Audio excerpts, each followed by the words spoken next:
So, at 52 days, nagsa-start na. Actually, last week pa to na nagsa-start mag-shed yung mga buhok-buhok niya dito sa tiyan. Pero ngayon yung talagang malakas na shedding. Ito din ata ang laki talaga ng tiyan nito Bang!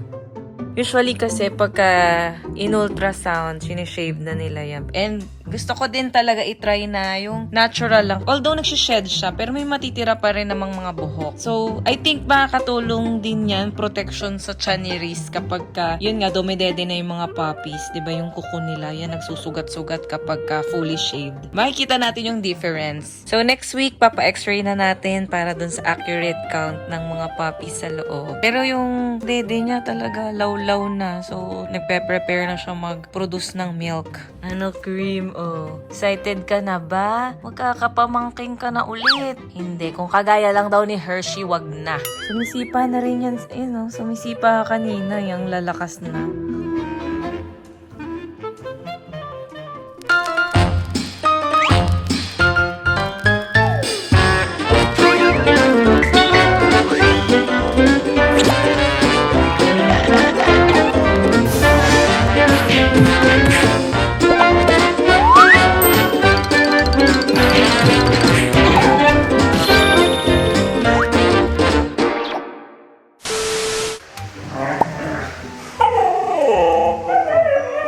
Pagtatapatan talaga ng camera, iingay.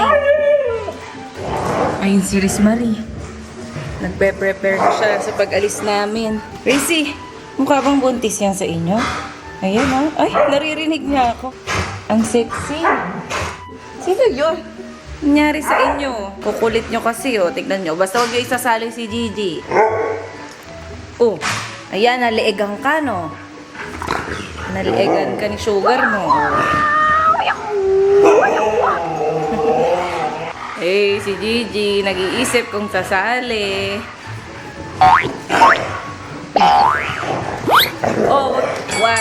Wag Gigi. Ayun, sakto nakapupo bago umalis. Titignan ko sila dito sa glass. Parang feeling ko, yung sa mga zoo, corner glass. So, kita ilan dito, tapos kita din sila dito. Hanggang dyan. Pinapaliguan din po kasi si Cream. Ay, sabay pa magtakot. Hindi kayo kasama. Oo. Si Mati parang nakakulong din, no? Di wala na tayong narinig.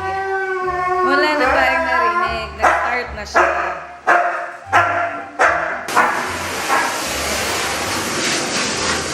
Ayan, kasi pinapaliguan ni Ate Angel. Ay, nag-blower na pala sila. Cream mo, naririnig nyo kaya ako?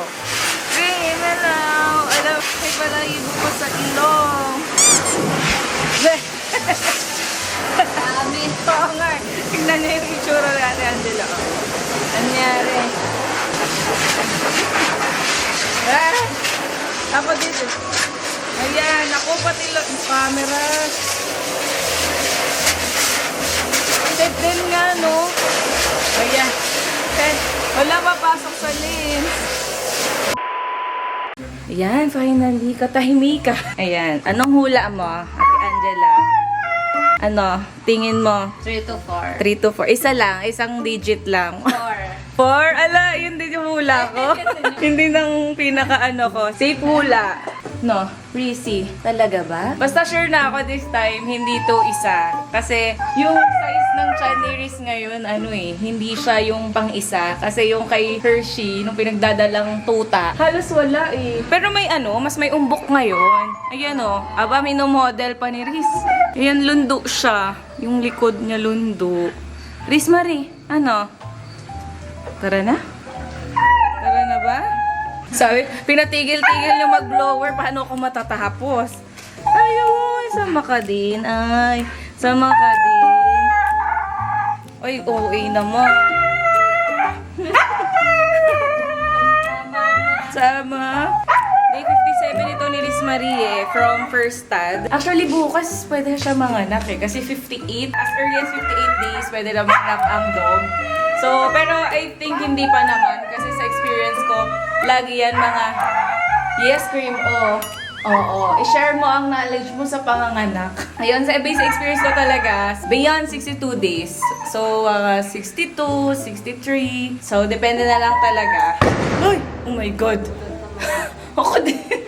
Ang lakas! Nagulat din si Rizzy. Naku, di makakalabas yan si Sugar. So, 57 days. Tapos, hindi pa kami ready. Pero part din ng preparation namin to na ipapa-x-ray ko si Riz kasi para alam namin yung exact number of puppies kasi mas accurate talaga yung x-ray. Cream mo naman. Gusto yan sumama kasi. Sama? Halika, sama. Ay, sus.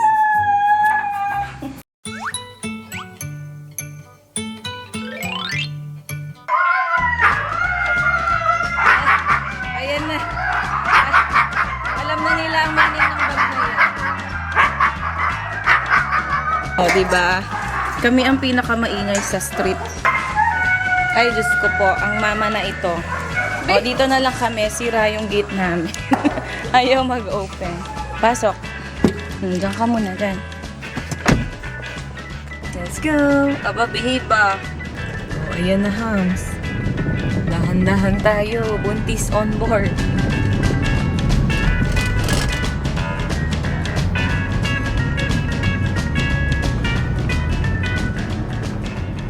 A few moments later. So, nakarating na po kami ni Reese. Nakapag-park na. Pupunta na kami dun sa vet.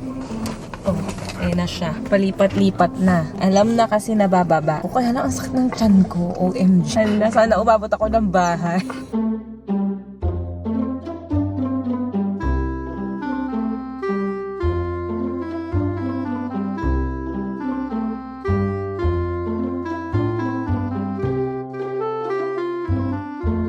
Regular weight niya po, 17 lang. Yun nga din po napansin ko. Sabi ko, ang dami naman ng pinapakain ko. Parang mas kapako yung spine ngayon.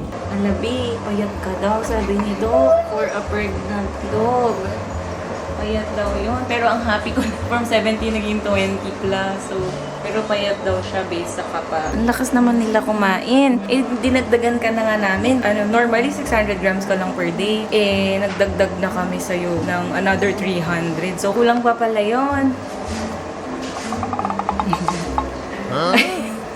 Inabangan ka, kuya. Excel namin siya. Sige, sige po. Good luck, Reese.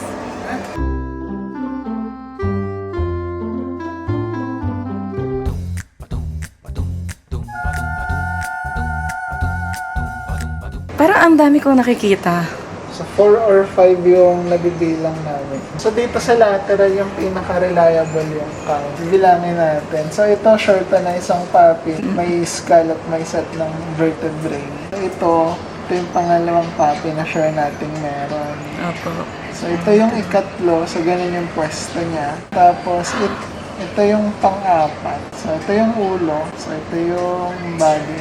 Tapos kita din yung pelvis ng puppy. Ito yung hindi mahanap kung nasan yung ulo. So most likely, isang puppy lang po. So, parang 5 na po. Yes no? po. So ito yung sa lateral view. Ito yung pang-check natin kung gaano kalaki yung nakapasya. So dito, dalawang skull lang actually yung Cute. visible. So actually, ito skull din. Ang tatlo lang talaga yung nakikita Kita. ko. Ano naman, maganda naman yung margin. Meaning, mas likely magkakasya naman sila. Yay! Pwedeng magka-problema lang sa birth kung tamad yung muscles ng mattress niya ngayon. Pero hindi naman nahirapan dun sa Hershey po, Hindi po, CS po yun. Bakit po? Kasi mag-isa lang siya, tas ang layo niya po. Nandito siya, tas ang laki ni Hershey. Parang sakop niya po isang Sobrang gano'n. laki lang talaga. Kaya po na emergency CS siya nun. At least, promising, okay yung size ng birth canal. Yeah. If ever first time niya rin magna-normal. So yun na nga friends, 5 bale yung puppies ni Reese. I-surprise natin si Ate Angela sa bilang. Kaya naman pala na mayat ka, 5 pala yung nandyan. May binili lang kaming supplement. Try namin tong bagong supplement na nirecommend ni Doc. Para daw sa mga buntis tsaka magkapadede. Anyway, uwi na tayo kasi baka abutan na naman tayo ng ulan.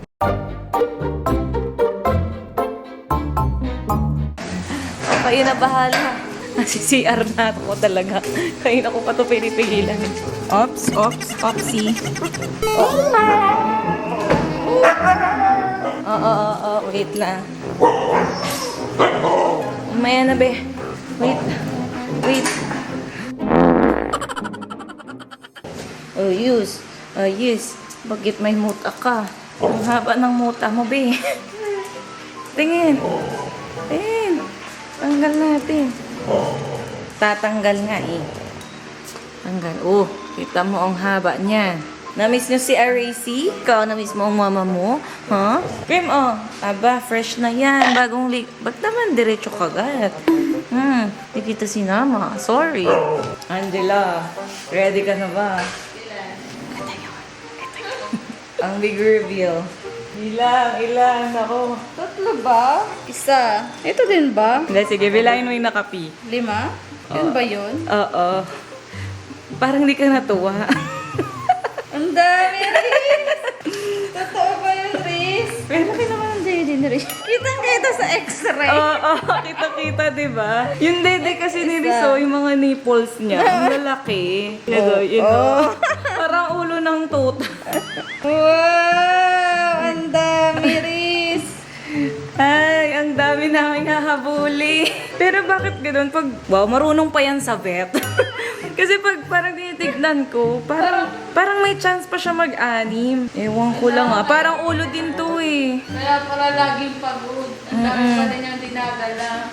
Oo nga. Iba nga yung pagod niya di. Sa bagay, pangalawang buntis pa lang naman niya. Ito pa lang naman yun. Second season. Bakit ganun? Feeling ko talaga, hindi lang Hindi kaya. lang nakita yung isa. Sumikse. Oo. Anyway, magkakaalaman naman na. Soon, very soon na yan. Tinanong ko si Doc, baka daw mga another week pa daw. Pero pwede na rin kasi 57 days. 22 ngayon. Happy birthday, Ate Angela! Birthday, Ate Angela today. December 22. Kasi 57 o 60 days na siya sa Christmas. Pwede na rin siya on Christmas Day, mga anak. Yes? Yes, Gigi. Ayan ka na naman. Lagi siya naiingit sa palipstick. No? Oo, daw. Parang kinabahan si Ate Angela. Yung mga kapatid niya, mamimit niya. Nauna lang talaga siya. Dapat part ka nung liter na yung be. Kaya lately, sinusulit ko talaga yung pagtitennis tsaka pickleball. Mababartolina na kami. Kaya very excited na ako. So at least, may naano na natin kung gano'ng kadami. May idea na tayo. Ay sus, di ko na favorite. Ligwak ka na sa mama mo. Kala mo, tignan natin kung sinong mas matindi ang powers. Kung ang unika, iha o ang Voltes 5. Kailangan na lang talaga mag-prepare na tayo. Kasi hindi pa tayo nagpe-prepare. Pero nandyan lang naman yan lahat. Sa dog room. Siguro naman, Riz Marie, meron ka ng kamukha dito sa 5 to. So far, 1-0 ang score eh. Ito ang kamukha ng tatay. Dapat naman dito, may mga kamukha ka na din, B. Hello, Cream. Bakit? Nandito daw ang ganap. Yung sometime tatay, walang ka-idea. Meron na naman siyang anak. Ito, meron ka namang pamangkin ba eh. Sana hindi kasing palaban ito, no? Tingnan nyo yan. Palaban at ka-spoiled. At least ngayon, hindi na tayo wala nang mga fake puppy bigas. Pero natatakot nga kami dyan lately kasi nga baka masipa itong harot kasi ito ni Hershey. So, ginagawa namin, kinukulong na namin yung mama niya kapag kayong harot tayo. Mahirap na, matapakan ito. Kulit-kulit pa naman. So yun lang friends, surprise life update lang. Biglang may puppies na kami ulit.